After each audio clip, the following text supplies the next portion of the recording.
All right, and welcome. Yes, we're sitting down with Intelgra, and she is quite a powerhouse, I would say, in the tier 3 side of Overwatch. You definitely know her if you have a team, and if you enjoy watching Overwatch, I'm sure you've seen some things that she's had her hands on. But I'm not going to describe who she is.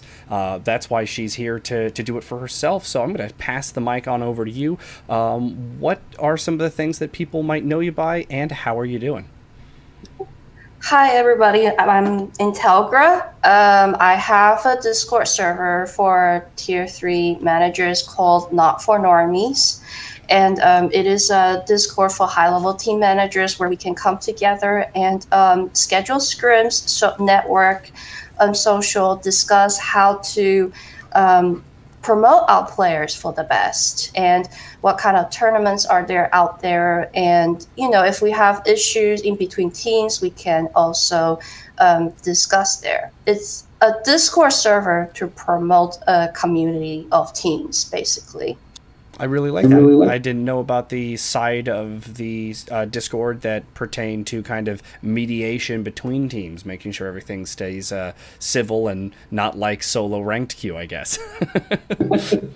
Yeah, I mean, definitely. A lot of times, in tier 3 scene, you can see that, it's more rugged. There is all kinds of teams out there. And for people to come into our server, we usually do scrim the managers and the team prior, making sure that, they will have fun and, they will enjoy the company of the people in the server.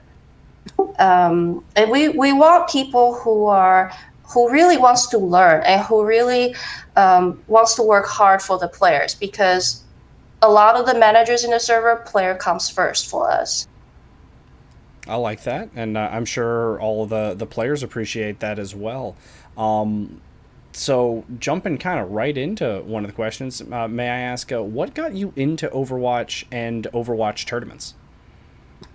So I was involved in Overwatch starting in summer of 2017.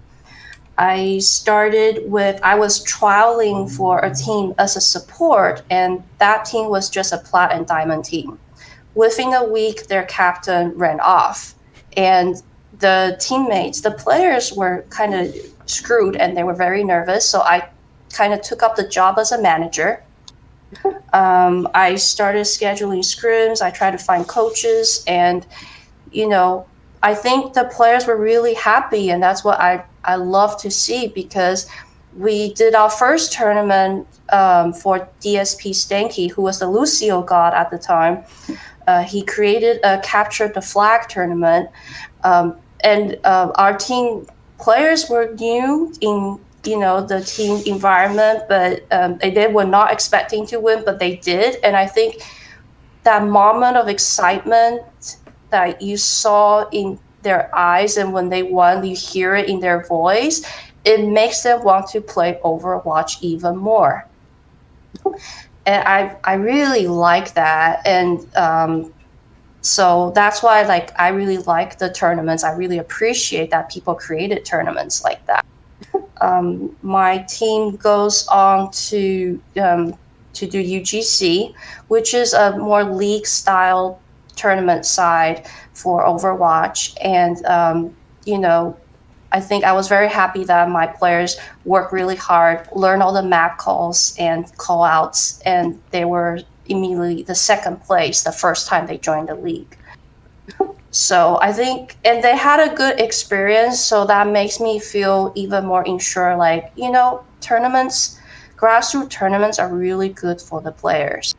They give players a place to showcase their skills. They also give players a chance to interact with other teams and network with other teams too.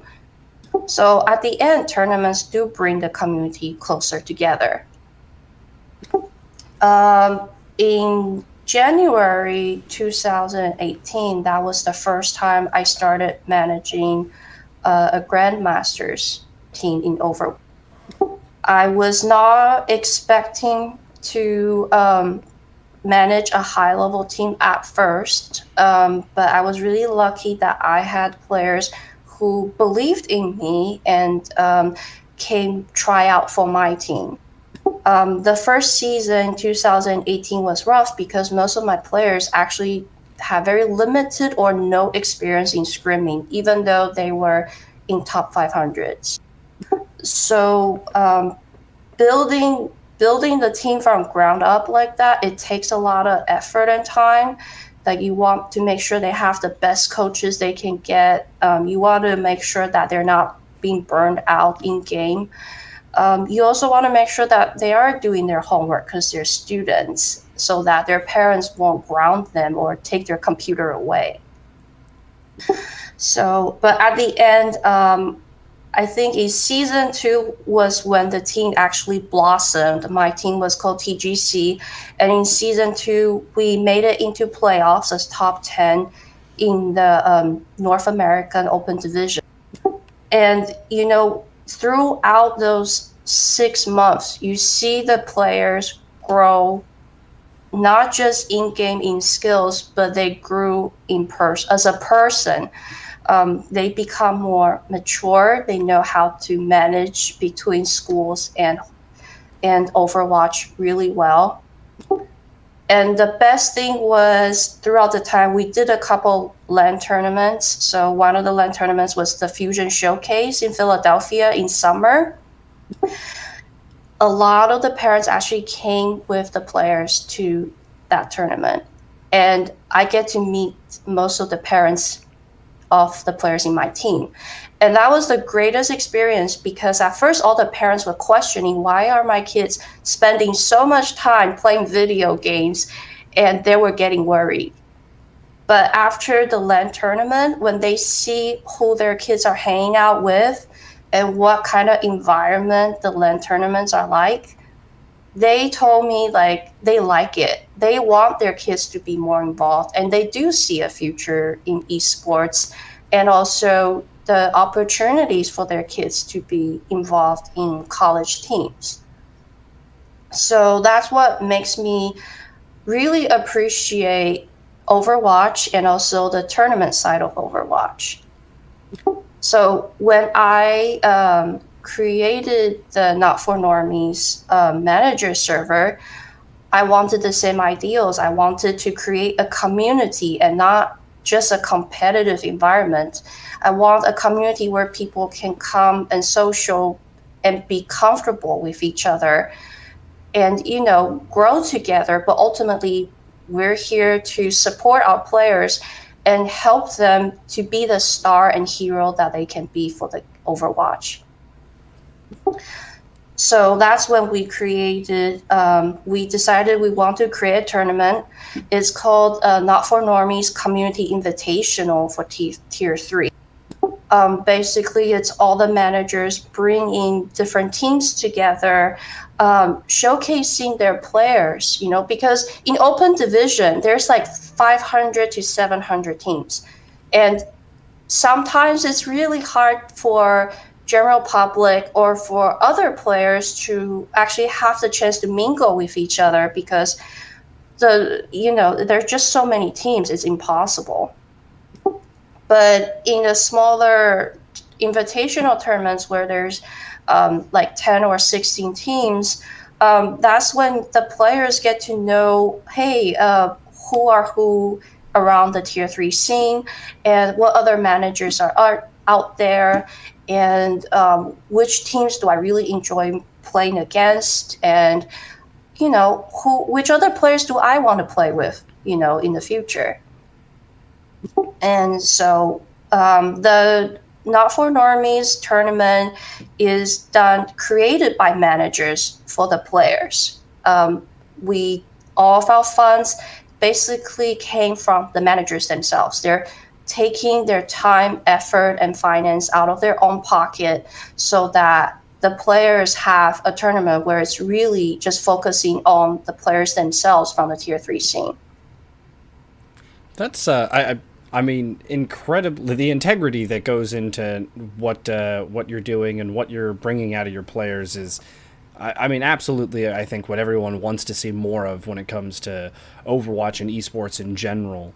As far as the teams that you've worked with, when it comes to developing in-game player habits, would you say the lower end of the spectrum learn quicker because there's more to learn, or that the higher end of the spectrum, the more top 500 GM side learns quicker just because of their already more established skill set?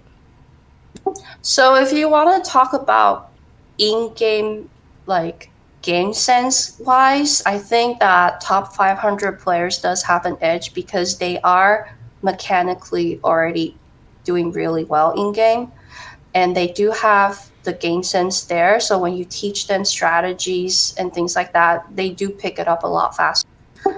For the lower GN spectrum, I think that it's they're easier to mold as players in mechanics, in habits, in personality. So there's a good and bad. There's a good and a hard side for both spectrum. Okay, all right. So if you could give a tip to any aspiring player, what would be your number one trait to make sure you have? I think that for any player, never think of yourself as best in the scene. I'm saying this because once you start thinking that you are the best in the scene, you will stop improving. I mean, I've even heard reports and people talk about how players from, Korea, when they see another player, even a one trick who's playing a character really well and better than they are, they will go and ask those people for advice and suggestions. Like, they're not afraid to ask other people and learn from other people. And I think that's what a top player should be. You're always there ready to learn from anybody. Do you think that could be part of the reason why we see some pro players, or even some pro players, look great in one season of Contenders and look a little lackluster in the next season? Is just maybe that egos or practice regimens change? I think that Overwatch is one of the games where there's a lot of new characters coming in and a lot of updates to each character's skills every season. It is very hard for players to adjust fast. So only the people who can adapt to the meta fast enough are able to succeed. So definitely player personality does come into play. If the player likes to learn new things, are very excited about learning new things, they will achieve the goals that they want to achieve a lot faster. Okay. Speaking on Contenders, if you could build a Contenders roster that could be your dream team, what would be the players that have the traits you would look for? This question, I know so many players in Contenders. Like, I'm gonna get yelled at no matter who I say or misstep. I you know I have my own personal favorites. Like for tanks, for example, like I love Cloman16. I watched that guy since 2017 when his stream was still small, and he finally grew into XL2 Academy. I definitely love that guy. Tizzy is also a really good tank who really showed his skills in the last Contender season. But at the same time, there's another grassroots team tank that I think will wow everybody this season. That's Akawa from Second Wind. I've seen just glimpse of his plays from the scrims and even from the previous Beats tournament, and oh my god, that guy will get far in Contenders. For the DPS side, I think Mangachu is amazing. He shines when he's playing. It's like there's a lot of players that plays really well, but there's always one or two that will catch your eye, and Mangachu is definitely one of them. Mara and Rena from Second Wind. They're not very well known yet in the professional scene, but I think after their performance this season, you will remember them. For the supports, though, I have to say, this season I really love Hello, I'm Halo, because he's actually from my team, Open Division team in season 2. And so I'm really happy for him to make it into NRG Esports for this season's contender. And he's amazing Lucio, who came from console to PC, and he worked really hard from not having almost no scrim experience back in January 2018 to now being a contender team. He came a long way. Another support that I really love is Goliath. He's just a very solid and stable player that holds the team together. Okay, I like that. And you've got a couple subs in there as well, and that's just good management, making sure that, like you said, no player gets too fatigued. Everyone's got someone to kind of help share the load a little bit. So, speaking more about contenders, we've got a pretty exciting NA season coming up. As far as the NA scene goes, who do you think's going to take that contender's crown? Oh my god, so many people are gonna kill me when I answer this. I, you know, there's a lot of teams that I love. I really love. I think XL2 Academy will be really strong this season. Their roster has proven themselves last season. They had a couple new changes this season, but definitely I believe in them. I think they will be in the finals. Another two teams that I also really love are the NRG Esports and Second Wind. The NRG Esports, I really appreciate NRG Esports. They try to bring the best players they can from all different regions, and I'm excited to see what they can bring, honestly. For Second Wind, I think as a grassroots contender team, they're coming on really strong with their performance, especially from the Beats tournament. So, and also, let's think about this. They're a grassroots team who's not getting paid, and their players are putting in all the hours they can, to play against other teams. So I really hope they'll make it far into playoffs. It's definitely always exciting to see the underdogs really make that push from below, and I mean just seize the moment and take what can be theirs. So I'll always got to root for the underdogs. And you spoke to my heart because I love NRG. They're very local to where I am here in DC. So I like cheering them on as well. So you spoke a little bit about the underdogs, but what about the kind of the underdogs? What about the teams coming from the open division this season for contenders? Who do you think's gonna have what it takes as far as that goes? Like of those teams, who looks the best? I'm really sorry. Do you mean the open division part, right? Yes, the teams that just qualified to contenders from open division. I think that, I really love how the teams that actually qualify to contenders are the teams that are really strong, and they're doing everything they can this season behind the scenes to make sure that they will perform well in contenders. I've known a couple of the managers and the coaches from those teams, like from Second Wind, Skyfox, and First Generation. And I, you know, I've seen them and heard them talking about the amount of work they're putting in. So I really hope the best for them. I think First Generation is an interesting case. They rebranded from Goats, but definitely the staff and the players, they're OGs basically in the Overwatch scene. So I'm also very happy and excited for them.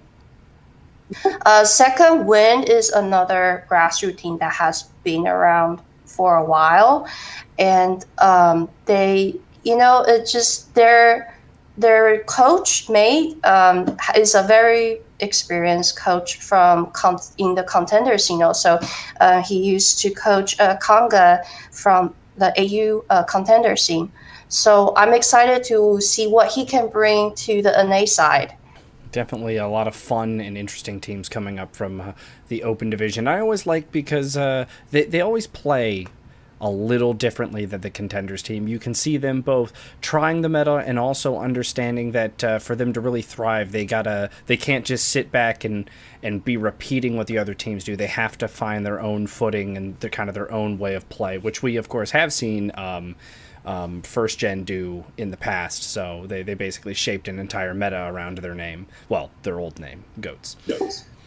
Yeah, and I mean, this is an interesting thing. Like, grassroots teams are trying to figure out what's the creative solution so that they can stand out among all these teams, right?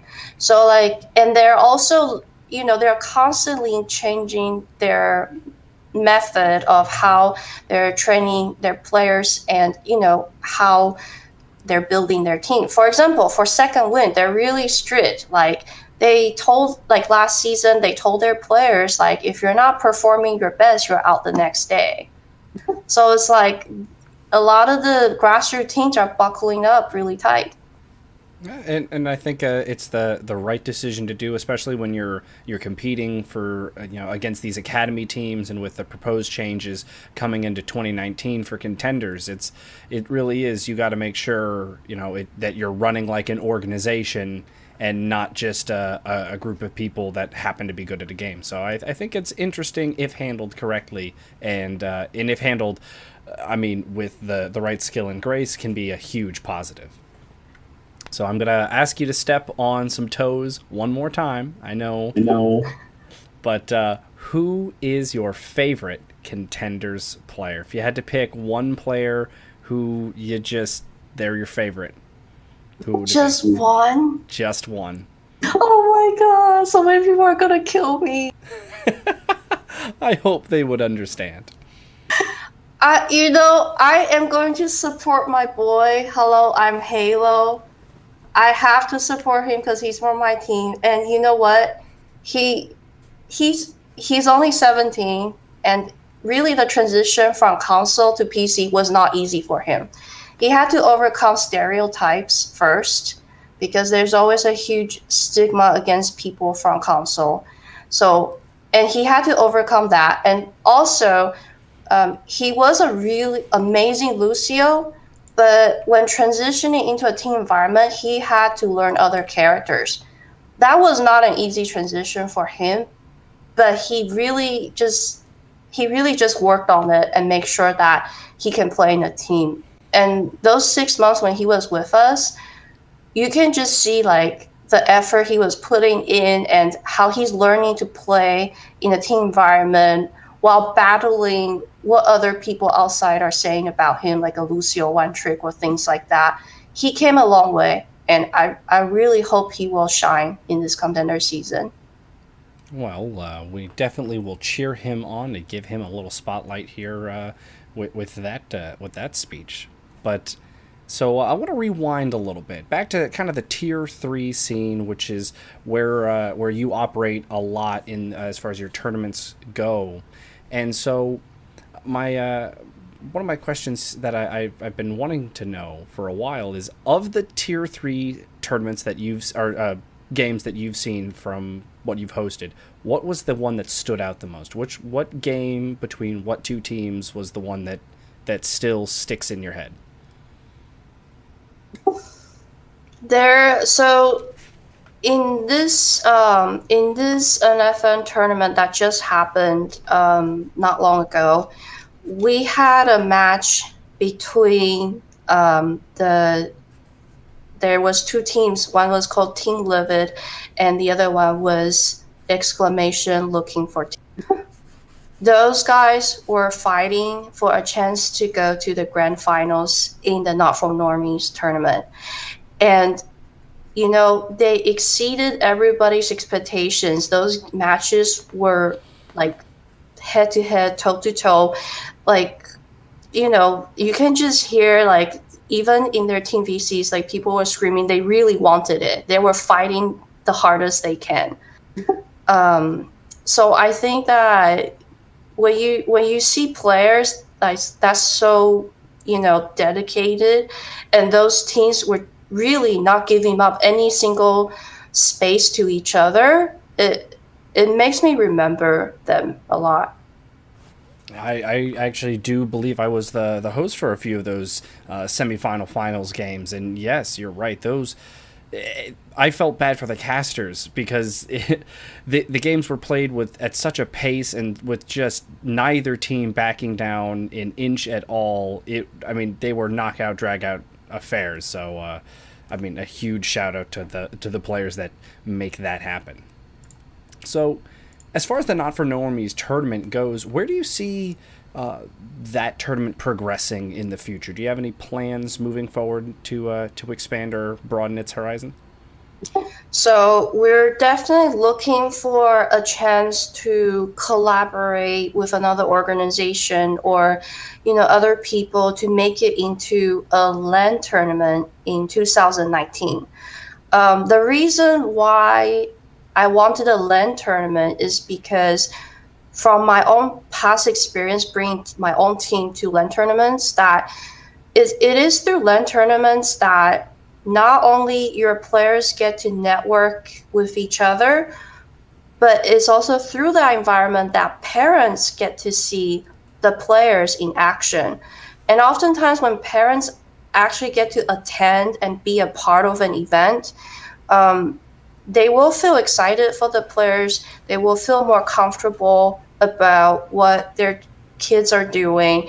And, that's when the parents will be more supportive of the players in doing esports related activities. So I do want to foster that environment. Okay. So now, would you be moving your tournament exclusively to LAN, or would you host both events still? I think I'm going to host both events still. I still want to do one Not For Normies community invitational after every open division. At the same time, I think I'm just going to try one LAN tournament in 2019 and see how that goes. All right. Well, you can count me as a spectator, or you count me in for a spectator, as far as the LAN tournament goes, and potentially some talent if you need a host. We would love to have you. Well, I will. I'm East Coast, so hopefully that's the coast you're on. Yeah, we actually had a survey on our Twitter about several locations, and so it was between New York, Philadelphia, um, California, and also Nevada, Las Vegas. The top two were definitely Las Vegas and New York. Well, I've never been to Vegas. Maybe I'm in the mood for a vacation, and New York's not that far, so I guess we'll be talking more in the future. Yeah, definitely. So, as far as so we've talked about how the Not For Normies is going to progress forward. Where do you see esports in general moving forward? Where's the next step for esports? Esports is at a very interesting time right now. Esports is trying to go mainstream as much as possible. So, like you see that, Overwatch is trying to go to college scenes where there's test spot going on, and also they're broadcasting at public channels. They're collaborating with Disney and ESPN. So there is this sense like they want to be like traditional sports where there is a professional league going on, and it becomes the entertainment and also the competitive sport where general public in around all the countries in the world can enjoy. I think that that's the direction that esports should be thriving at. At the same time, there's always little bumps here and there during the process, and a lot of people has a lot of good ideas on how to make esports thing better. A lot of times it's just whether when or who can bring those people together and, create something meaningful together. I like that. And it goes right to what you've been saying the whole time about making sure that the right mentalities are in the players, so that the right mentality is in the coaches, so that the right mentality is in the players, so that the right mentality affects the families and affects the third parties, and it really creates that larger picture, that actual community, and definitely gives that more traditional sport feel. And I think we're definitely heading that way, and people like you are part of the big reason that we can really continue stepping forward, because I also agree to the sentiment you said earlier in the interview, which was that the grassroots, the smaller tier, the tier 3, the tier 2, that's those steps. If those aren't strong, if their community's not there, then the top flight just doesn't quite have that same spotlight on it. So here's all the best wishes to everything that you're trying to make happen, and hopefully most of it, if not all of it, will see the light of day for so many different coaches and players. As far as this interview, we are wrapping on up, but I do want to make sure that you get to shout out or plug anything that you have coming up, or Discord servers that you want people to know about. So I will again hand you the floor for any final thoughts as far as that goes.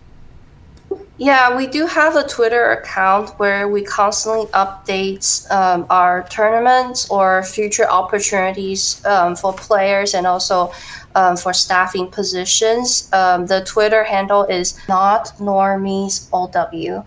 And also, we are going to have an exciting opportunity for players coming up soon. So please stay tuned on the Twitter.